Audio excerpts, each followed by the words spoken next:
When the word masterpiece is used to describe something, there are a few assumptions I make about whatever it is, whether it's painting, sculpture, photography, architecture, performance, opera, dance, literature, film, a video game, a meal, or what have you. Like, I'm probably gonna think it demonstrates some serious skill on the part of whomever made it, that it's exceptional in some way, and that it's widely acclaimed. But what do we really mean when we call something a masterpiece? Who gets to decide what becomes one? Who makes them? And is it still a constructive label to dole out when we talk about art?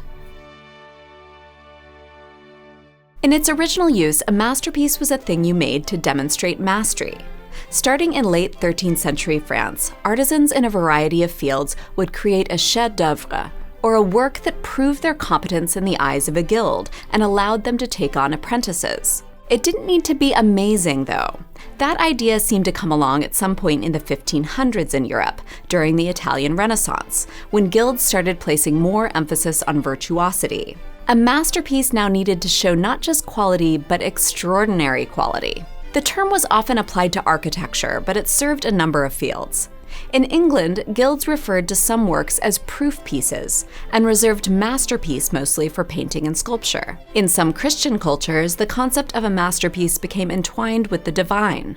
Like if God's masterpiece was the creation of man, by depicting humans as the beautiful phenomena they are, artists have, in their way, served and honored God. But masterpiece also evolved to mean the top moment of one's career, or the best thing you ever made.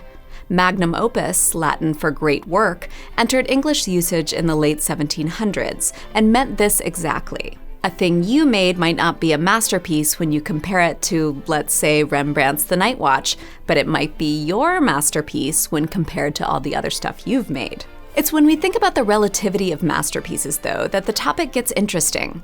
Because who decides this stuff? Well, at first it was the guilds that made the call about what work was good enough.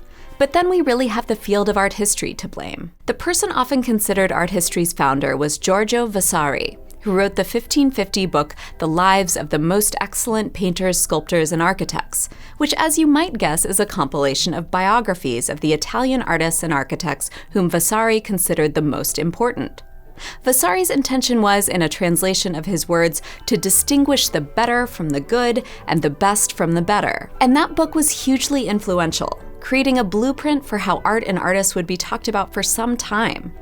Vasari was an artist and writer steeped in the Italian art world of the time, employed by the powerful Medici family, who did his research, and happily we have him to learn from and trust, right? Yes and no. Vasari made errors and loved to embellish stories. He described the years between ancient Greece and Rome, and his day, the Italian Renaissance, as the Dark Ages, when very little happened of note artistically, which we know just isn't true.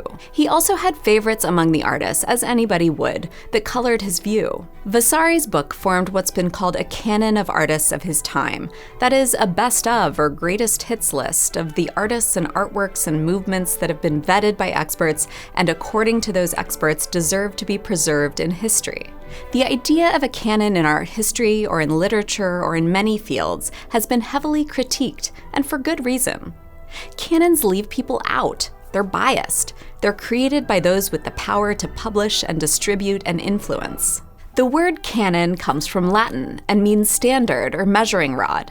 The ancient Greek sculptor Polykleitos made a figure of a spear bearer considered so perfectly proportioned that it earned the alternate title canon, because it was the standard against which all other sculptures were to be compared. A lot of artists tried to live up to Polykleitos' legacy, including the Italian Renaissance artists that Vasari venerated. And then a lot of artists tried to live up to the legacies of those artists, and so on and so forth. Which brings up a peculiar aspect of the masterpiece. It represents the best of a given something, but it also has to set itself apart in some way. Some social psychologists recently observed that masterpieces represent what standard products are not, unique and exceptional relative to everything else. Their nature is paradoxical, standing for the best of a genre or an oeuvre. They are celebrated for their uniqueness. So if you take, for example, the Mona Lisa, you have a work that is a pretty basic portrait of a woman for the time. Yes, it was made by the very gifted Leonardo da Vinci, but objectively it conforms to expectations within its own category. If you look at the painting that conservators say was made side by side with the original by one of Leonardo's main assistants, there does seem to be something about the real Mona Lisa that defies expectation, that deviates enough from the norm to be innovative, special, that has a kind of mystery or magic that the copies do not. Or does it? How much is what we've been trained to recognize as masterpiece, and how much is our objective assessment? Which brings us to another feature of the masterpiece, its assumed universality.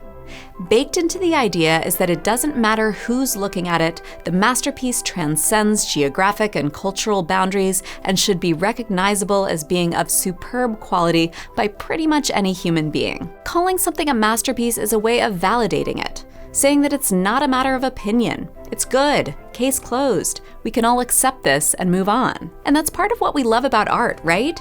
It brings us together, allows us to like something as a group of people who may disagree about a lot of other things. Just as people from around the world of different religions and belief systems can get together to admire, say, Liverpool Football Club, an artwork that we can mutually accept as a masterpiece is something in this fractured world that we can share. But tastes change. A masterpiece has an air of timelessness about it, but there are indeed works that have been celebrated in their day but then fade from glory. A crucifix at a French cathedral was singled out as a masterpiece in 1595, but today no longer even exists. Rosa Bonheur's 1853 painting, The Horse Fair, drew enormous praise and was heralded as a masterpiece, but it doesn't really do anything for me. As tastes change, can something that was a masterpiece cease to be one? Likewise, can a work that might have once been viewed as rudimentary or primitive become a masterpiece from the perspective of its onlookers from the future? How do we begin to differentiate popularity from true quality? To be a masterpiece, it seems an artwork needs to receive both popular as well as critical attention. But how long do each or either of those need to be sustained? It needs to be written about and agreed upon for a long time, but what about when its influence fades, when people stop recognizing it or writing about it, or when artists stop making work inspired by it? It's worth thinking about how a work of art becomes a masterpiece. Is it so from the moment of its creation, when the final daub of paint is applied to just the right location? Or is it dependent on its reception, an honor bestowed when other people, or the right people, recognize its greatness? Some of the works generally understood as masterpieces were indeed conceived to be such, ambitious in scale and content and technique, pushing a medium or genre in new directions. But other times it's not something the artist sets out to do. It's just a painting of your bedroom, not dissimilar from a lot of other paintings you've made, that falls into the right hands after you die, that takes hold in the public imagination. To a large extent, what becomes a masterpiece is unpredictable, and so is how long a masterpiece remains one. If you spend any time on YouTube, you know people are contrary. These days, as soon as anything is proposed to be a masterpiece, there are naysayers. It's in our nature.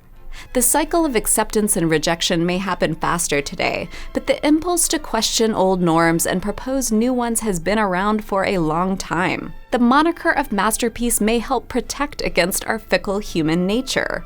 We cannot be relied upon to consistently care for our cultural heritage, and museums and organizations play a critical role by sanctifying a work, acting as its advocate, and keeping it safe. UNESCO does this important work too, not just for monumental World Heritage sites, but also for their exquisitely named Proclamation of Masterpieces of the Oral and Intangible Heritage. Less visible works of cultural expression, like folklore and rituals and language, need attention and advocacy too. The idea of a masterpiece may be a construct, but it can be a helpful one. When you walk into an enormous museum, it's really useful to be told what to see. You don't have time to be an expert in every field, so looking to those with credentials and experience makes a lot of sense. Especially if you walk into a gallery self-conscious about what you know or don't know. It's a relief to have someone distinguish for you the better from the good and the best from the better. But where does that self-consciousness come from? Like maybe it stems from the belief that there are objective factors that determine whether something is good or not, or that there are standards and rules for art that are possible to know. While that was arguably once the case when guilds and academies created and enforced the rules, over the course of the last century, those rules have been largely thrown out. Today, art historians and museums have a say in whose work is collected and displayed, and so does the art market. But what works now enter the pantheon of greatness really can't be determined by any set of rules. That's what infuriates some people about art today, but it's also what makes it exciting and fun. A masterpiece was originally meant to demonstrate skill and competence on the part of its maker. Its root word, master, is a gendered term, historically describing a man who has people working for him, including sometimes slaves. In its current usage, master as a noun or adjective or verb still involves an exhibition of control or domination. You can earn a Master of Arts or Sciences or quantitative finance. You can master a given technology. But what does mastery really mean for the artists of today? It's not just about the way you handle a given medium or hew to a set of rules. There are other skills that bring great works into being. There's conceptual skill, engaging with the ideas and systems currently shaping our world. There's also the skill of restraint, using less as opposed to more. There are still artists who make astounding and accomplished paintings, but more and more artists work between media, selecting their materials and approaches depending on the particular aims of a project. There are also increasing numbers of artists whose work is collaborative, process-based, and ephemeral. We are constantly redefining what mastery means. And when we evaluate the work we experience today, it's worth considering what standards we're weighing the work against. What do you want to value in your summation of this work? Does it innovate, but in a language you still recognize? Does it push you, either subtly or forcefully, in a new direction? How important to you is a given tradition? How important is novelty? Do you want art that unsettles you or challenges you, or art that comforts or reaffirms? Perhaps you like the flexibility of art to do all of those things. You can't define mastery without addressing those questions, or without considering who's doing the mastering and what or who is being mastered. Because when we talk about masterpieces, we're talking about what we want the future to know about the present. We're advocating for the voices we want to elevate and preserve. On the one hand, it's just a word, but on the other, it's history-making. Its consequences are too great to leave unconsidered. What's the point of beer foam? What makes dark chocolate so bitter? Serving Up Science, hosted by history buff, science writer, and foodie Cheryl Kirschenbaum, is back and ready to give you science-backed answers to all of your biggest food questions. Head on over to PBS Zest to catch new episodes of Serving Up Science. Thanks to all of our patrons for supporting the art assignment, especially our Grandmasters of the Arts, Tyler Calvert-Thompson, Divide by Zero Collection, David Golden, and Ernest Wolf.